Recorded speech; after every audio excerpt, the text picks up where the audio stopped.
Okay, everybody, let's have a look at the eclipse, which is happening on the equinox on the 21st of September this year. This is huge, right?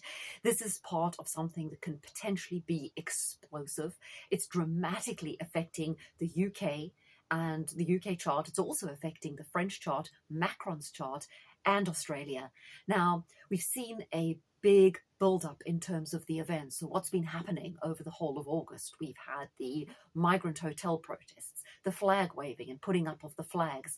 There is a huge change in the public consciousness, the awareness of what's going on, the rebellion in terms of what's going on. There is an awakening happening in the UK right now, not only in terms of the whole immigration issue, the corruption in government, but in terms of digital ID, and also in terms of the dramatic way the economy is taking a turn for the worst. The Starmer government has never been less popular. However, what I'm noticing with a lot of people is increasingly people don't see Nigel Farage as the answer. They see him as a temporary solution, and yes, they'll vote reform, but no one is now deluded enough to think that he's actually going to do anything, and I think that's an enormous shift as well. So we're going to talk about the eclipse. Now, the eclipse is important because it's happening on the equinox now. An eclipse is a very important sort of thing that happens in astrology. It's always been noteworthy. It was one of the earliest things that was studied by astrologies from Mesopotamia. The equinox is also pivotal because it's the time throughout the world when day equals night. The amount of day hours equals the amount of night hours, right, as we change seasons. So it's also always been seen since the ancient times as a pivotal point. So to have an eclipse on the equinox is certainly kind of potentially explosive. What's more is the effects of an eclipse last for the next 6 months, so it almost sets the tone for what could happen in the next 6 months. So let's just have a look and see, first of all, how the eclipse is affecting the chart of the UK. So the eclipse happens in 29 degrees of Virgo, right, which is very important because it'll be directly opposite both Saturn and Neptune. Saturn being in the final degrees of Pisces and Neptune being first degree of Aries. So it's setting off that conjunction, which is so important to everything that's unfolding right now. Conjunction I've often linked to the unfolding of a communist agenda, but I'll do more on exactly what I mean by communist because that's a whole kind of vlog in itself, right? Now, in the UK chart, what does this trigger? It triggers Uranus, which is on 1 degree of Libra, right? So the eclipse is very close to Uranus, and obviously opposite Uranus, you've got the Saturn-Neptune conjunction. Uranus in the 12th house. Uranus is rebellion, possibly an uprising, a resistance. In the 12th house, it also represents something that's been bubbling under the surface, ready to break out. It also represents the unknown, the secret enemies. Uranus has a kind of more right-wing connotation, so while revolution is associated with the left, and coups associated with the right. Currently, we have a situation where all avenues of the state are captured by the left, so there wouldn't really be a kind of coup, would it? It would more or less be a kind of right-wing revolution because the right wing is isolated from all the apparatus of the state and doesn't really have any big funding stroke, corporate stroke, power structure behind it to say the entire apparatus of the state is controlled by the left. So it would in fact be kind of a right-wing uprising, which Uranus signifies. We know that the last time there was a peasants' revolt in England, which was kind of a draw, there have only been 6 successful revolutions in the history of the world. All of them took place in China. But there were another 6 revolutions where it was kind of evenly matched, and one of those was the peasants' revolt in England in 1381. This is the last time we had a Saturn-Neptune conjunction in Aries. Significant. So long we have not had a Saturn-Neptune conjunction in Aries. And as I say, triggering to the UK chart. Now, Uranus rules the 5th house in the UK's chart, showing a lot of young people being heavily involved, even as young as children. I see a lot of kids at these rallies, very well informed. So the impetus and the energy behind this new wave is very much coming from young people who are pushing back, who are seeing things, seeing their future grabbed away from them and are getting very politically involved. So that's a big part of it.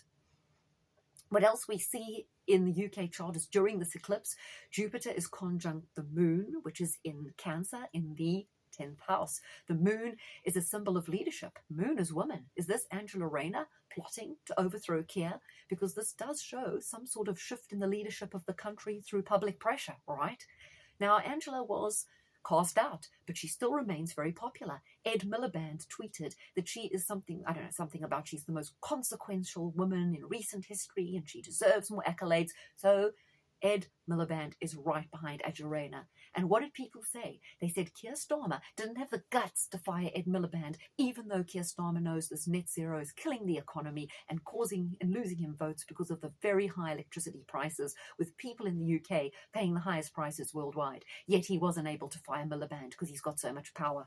I don't know, can't explain it well. I'm sure we can all guess, but, and he's behind Rayner. Sometimes when someone is sacked or resigned, it gives them an opportunity to agitate from the outside and launch a takeover. This could be what's happening, because I really think Keir Starmer is not going to last. Okay. So Jupiter conjunct the moon is also impetus, power to the people, moon representing the body of the public opinion, people rising up, people becoming energized, people becoming more outspoken, more courageous, more finding their voice, because that's what Jupiter is all about. And I noticed that the fear factors ebbing, even with the censorship, even with the threat of arrest, that people are really finding their voice, and that is displayed as well. Okay, so let's now look at something else which is important. We also have, I think there's something important I wanted. Let's also remember that during this eclipse, Pluto is very near opposing Jupiter, which is in the first degree of Leo.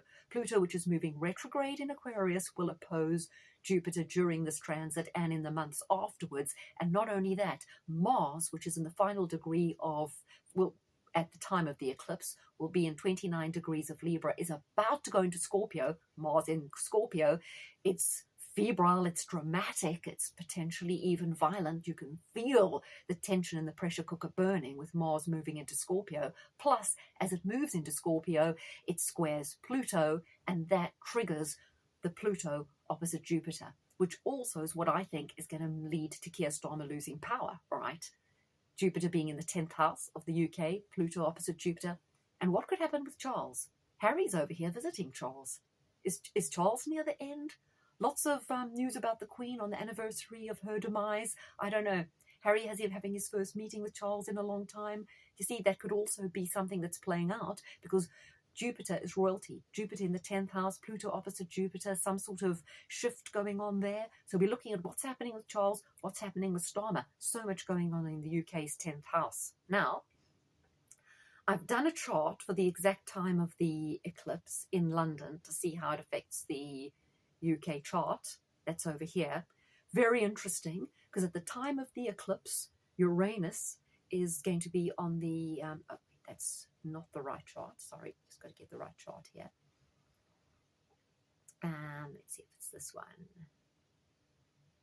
By the way, thank you to Delroy Murray, who gave me the heads up and the push to do this chart on the eclipse. He also reminded me that there was a similar eclipse around the time of 1862, which was actually, the eclipse then was actually on the 23rd of September, and it was during the American Revolution, 1862 being an important time in the American Revolution, and it was when Saturn was opposite Neptune. So kind of similar there.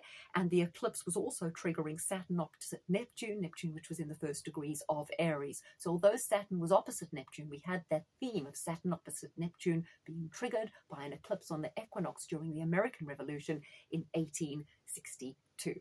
Okay, I think I'll do the next chart for the UK on the solar eclipse on a separate stream. Okay,